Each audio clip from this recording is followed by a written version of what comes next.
ومن جملة تلك الأيام الفاضلة أيام عيد الفطر السعيد، وهي أيام فرح وسرور وغبطة وبهجة وحبور.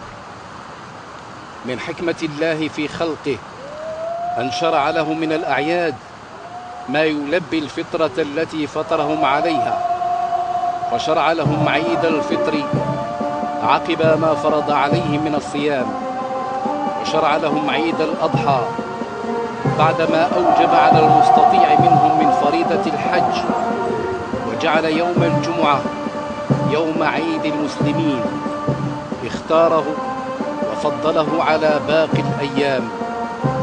ومن بين مقاصد الأعياد الالتقاء بين المسلمين والاجتماع فيما بينهم، وهو ما يتجلى في صلاة العيد، ذكر واحد وشعور بالانتماء لرابطة واحدة، وإيمان يوحد القلوب تحت راية واحدة، راية الإسلام، وشعار واحد هو شعار التوحيد لله عز وجل. يؤدي المؤمنون شعيرة صلاة العيد بعد أن من الله عليهم بإتمام الصيام في شهر الدعاء والجود والإحسان. وفي هذا الشهر الكريم أعطى أمير المؤمنين القدوة الحسنة في إشاعة قيم الحنفية السمحة التي يسرها الله للأمة المحمدية وهداها به للإيمان وصالح الأعمال. ومن بين تلك الفضائل والقيم فضيلة وقيمة التآزر والتراحم والتعاون بين أفراد المجتمع. بكل إجلال وإكبار وامتنان تبارك ساكنة مدينة الدار البيضاء ومن خلالها أبناء الشعب المغربي لأمير المؤمنين العيد السعيد، وتدعو لجلالته بالنصر والتمكين والحفظ المتين، ولصاحب السمو الملكي ولي العهد الأمير الجليل المولى الحسن بالصلاح والفلاح، وأن ينبته المولى عز وجل نباتا حسنا يقر به عين أمير المؤمنين.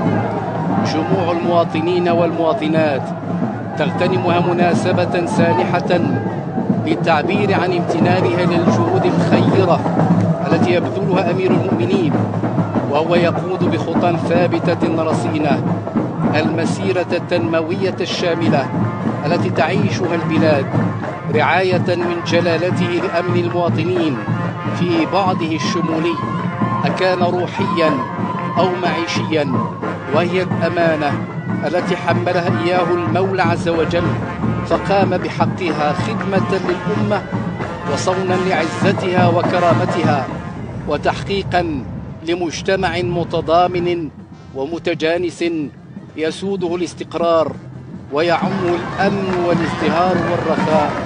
جموع المواطنين والمواطنات تبارك لأمير المؤمنين فرحة هذا اليوم المبارك السعيد، وتقدم لجلالته أحر التهاني والتبريكات، وتبارك خطوات العهد الكريمة الرامية إلى بناء المغرب الجديد، مغرب المجتمع المتجدد الفاعل، مغرب التسامح والانفتاح، مغرب التشرف بالمثل العليا للحضارة الإسلامية العريقة. من الله على هذه الأمة بمناسبات جليلة نستحضر فيها معاني القيم الإسلامية السامية ودلالات الترابط المكين الذي يجمع مختلف مكونات الأمة في انسجام مع المقاصد الكلية للدين الداعي إلى الترابط والتعاضد ورص الصفوف وتحقيق الوحدة والتكامل. ومؤسسة إمارة المؤمنين في هذا البلد الأمين هي الركن المكين والملاذ الأمين والدعامة الأساسية لكل هذه المعاني والدلالات العظيمة.